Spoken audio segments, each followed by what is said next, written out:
Ini kita bakal ngebongkar satu narasi besar yang sering banget luput dari perhatian kita. Kita bakal benar-benar menginvestigasi apa sih dampak nyata, ingat ya, dampak nyata bukan cuma janji manis, dari dana talangan keuangan global di negara-negara berkembang Asia. Siapin diri kalian, karena apa yang kelihatannya indah di permukaan seringkali nyimpen realitas struktural yang jauh lebih rumit dari yang kita bayangin. Coba deh perhatiin angka fantastis ini. 650 miliar dolar Amerika. Wah, gila sih. Ini adalah jumlah likuiditas darurat yang disuntikkan sama IMF waktu ekonomi kita hancur lebur gara-gara pandemi di tahun 2020 kemarin. Kalau kita lihat angka segede ini, gampang banget buat kita percaya sama mitos pahlawan super yang turun dari langit buat nyelamatin dunia. Tapi, emangnya sesederhana itu?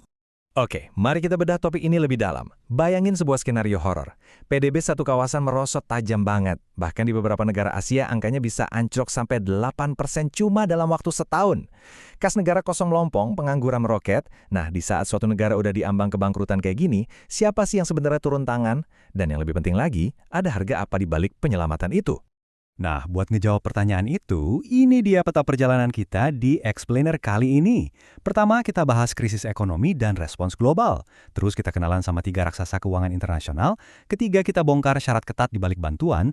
Keempat, kita cari tahu siapa yang menanggung beban. Dan terakhir, kita intip masa depan keuangan global. Singkat, padat, dan pastinya bakal ngebuka mata kita.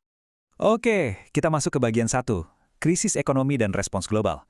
Jujur aja, guncangan ekonomi itu bukan barang baru buat Asia. Dari trauma parah krisis moneter tahun 97 sampai pandemi yang baru aja lewat, kawasan kita ini kayak selalu dipaksa buat ngerombak total dirinya secara instan tiap kali ada badai krisis datang. Dan tenang aja, di pembahasan ini kita nggak lagi asal tebak-tebakan. Kita bertumpu murni pada bukti akademis terbaik. Tim peneliti dari literatur sumber kita ini kerjanya udah persis kayak detektif forensik. Langkah pertama, mereka kumpulin 487 artikel dari seluruh dunia. Langkah kedua, mereka lakuin screening super ketat. Dan langkah ketiga, mereka sintesis 42 studi yang paling komprehensif.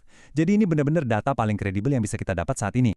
Kalian bisa lihat sendiri di sini betapa ketatnya tahap screening tersebut yang bahkan ngelibatin 2 peninjau independen buat mastiin nggak ada bias sama sekali. Data yang bakal kita obrolin habis ini adalah hasil perasan dari proses panjang itu, di mana kita bakal dengerin perspektif dari negara-negara berkembang Asia yang, jujur aja, sering banget diabaikan di literatur arus utama. Lanjut ke bagian 2, 3 raksasa keuangan internasional. Nah, yang menarik banget di sini adalah siapa sih pemeran utama yang megang kendali aliran dana raksasa ini pas badai ekonomi bener-bener lagi ngamuk? Biar gampang ngebayanginnya, mari kita pakai analogi medis buat baca tabel ini. 3 institusi ini saling melengkapi tapi sifatnya beda banget. IMF itu ibarat tim paramedis di dalam ambulans. Mereka datangnya cepat banget, nyuntikin cairan darurat biar pasien nggak keburu lewat, tapi prosedur mereka seringkali sakit banget karena syaratnya ketat. Kalau Bank Dunia, mereka tuh kayak terapis fisik. Bagus buat pemulihan jangka menengah, tapi prosesnya lambat dan berbelit-belit. Terus yang ketiga, ADB atau Bank Pembangunan Asia, ini kayak perawat komunitas lokal. Mereka paling ngerti budaya dan kondisi pasien di Asia. Sayangnya, modal atau kotak P3K yang mereka bawa itu jauh lebih kecil. Tapi ya, logikanya gini. Sehebat apapun tim medis ini, obatnya nggak bakal mempan kalau sistem imun si pasien udah hancur duluan. Ada temuan menarik dari Balgundus di tahun 2021 yang neliti 90 negara. Kesimpulannya simpel tapi ngena banget. Program talangan raksasa ini cuma bakal ngefek positif kalau negara yang nerima udah punya tata kelola institusi yang kuat. Kalau pemerintahannya korup atau birokrasinya amburadul, miliaran dolar ini ya ibaratnya cuma bakal menguap gitu aja. Masuk ke bagian 3, syarat ketat di balik bantuan. Sekarang, mari kita buang jauh-jauh ilusi soal pahlawan tanpa pamrih ini dan siap-siap ngadepin realita yang lebih pahit sebenarnya. Harga apa sih yang harus dibayar mahal sama negara-negara ini demi dapat suntikan dana segar itu?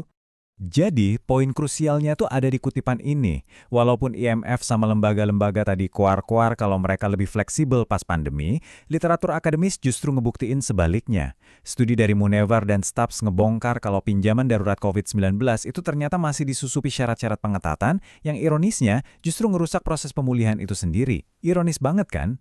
Kalian mungkin pernah dengar istilah akademis yang agak kaku ini, konsolidasi fiskal. Bahasa gampangnya tuh gini. Lembaga-lembaga ini maksa pemerintah yang udah kembang kempis buat makin ngetatin ikat pinggang. Pemerintah disuruh motong anggaran kesehatan, nyabut subsidi, atau ngurangin bansos. Justru di saat rumah sakit lagi penuh-penuhnya dan orang-orang lagi pada di PHK. Bener-bener resep yang sangat kontraproduktif.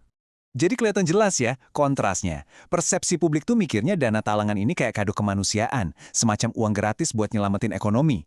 Padahal, realita akademisnya dengan tegas nunjukin kalau bantuan ini tuh semacam borgol. Intervensi ini datang bawa syarat-syarat yang ngerampas otonomi kebijakan suatu negara. Mereka jadi bisa ngedikte apa yang boleh dan nggak boleh dilakuin sama pemerintah di rumahnya sendiri. Kita lanjut ke bagian 4. Siapa yang menanggung beban? Nah, kalau negara dipaksa buat motong anggaran pelayanan publik cuma buat menuhin syarat raksasa keuangan ini, pertanyaan besarnya adalah, siapa dong yang ujung-ujungnya paling menderita?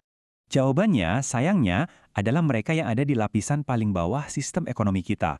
Ya para pekerja informal, pedagang kaki lima, pekerja harian lepas, ojol, atau buruh yang nggak punya kontrak tetap. Kebijakan makroekonomi yang dipaksain dari atas ini malah nyiptain pemulihan yang timpang banget. Orang-orang yang nggak punya tabungan atau jaring pengaman finansial, inilah yang justru disuruh mikul beban krisis paling berat. Nggak adil banget kan? Dan ini tergambar dengan sangat brilian di kajian Chandy dan Seidel tahun 2022 ini. Analisis mereka terhadap negara-negara Asia itu jadi bukti empiris yang valid banget. Intervensi asing, kalau nggak dibarengin sama jaring pengaman sosial yang memadai, tuh nggak bakal ngasih pemulihan buat semua orang. Yang ada malah makin memperlebar jurang ketumbangan sosial di kawasan ini. Akhirnya, kita sampai di bagian 5, masa depan keuangan global.